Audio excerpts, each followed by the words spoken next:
Benarkah etnis Rohingya bagian daripada propaganda elit global untuk menghancurkan suatu negara? Inilah sisi lain dari kejanggalan-kejanggalan pengungsi Rohingya. Yang pertama, jika memang benar etnis Rohingya dibantai habis-habisan di Myanmar karena mereka beragama Islam, lalu KNPA mereka tidak berjihad.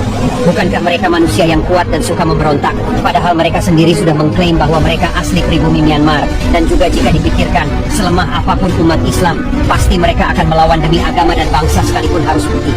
Apakah mereka tidak mengerti konsep jihad? Atau jangan-jangan mereka bukan muslim, melainkan munafik? Yang kedua, ada unsur permainan politik. Yang seharusnya bertanggung jawab atas etnis Rohingya adalah pemerintah Myanmar sendiri, bukan negara lain.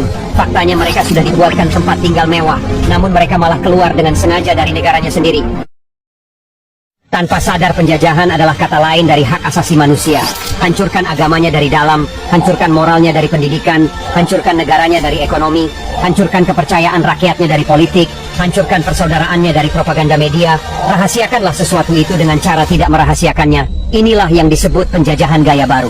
Yang keempat, jika memang benar mereka terusir lalu tergampar dan membawa identitas sebagai orang yang beragama Islam, lalu kenapa mereka tidak membawa Al-Quran untuk dibaca, dan kenapa keislamannya tidak ditampakkan, justru malah jauh dari kata muslim?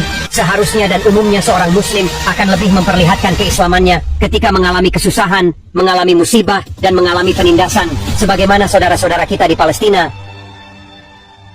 Namun kasus Rohingya ini tidak ada sedikit pun tanda-tanda keislaman. Yang ada malah sifat-sifat yang jauh dari kata Islam, rakus, tidak bersyukur, dan tidak ada rasa terima kasih. Apakah ini propaganda atas nama agama? Dan apakah dengan cara ini mereka menghancurkan negara-negara Islam?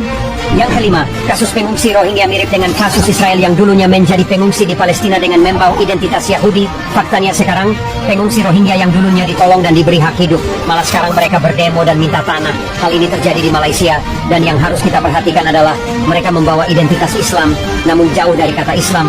Hal semacam ini tidak ada dalam sejarah bahwa umat Islam memberontak dan meminta-minta tanah demi kekuasaannya. Berhati-hatilah, dan kalian harus membedakan mana Islam dan mana munafik. Dan kalian harus ingat bahwa kejahatan propaganda yang paling ampuh adalah propaganda agama. Gimana menurut kalian? Komen di bawah.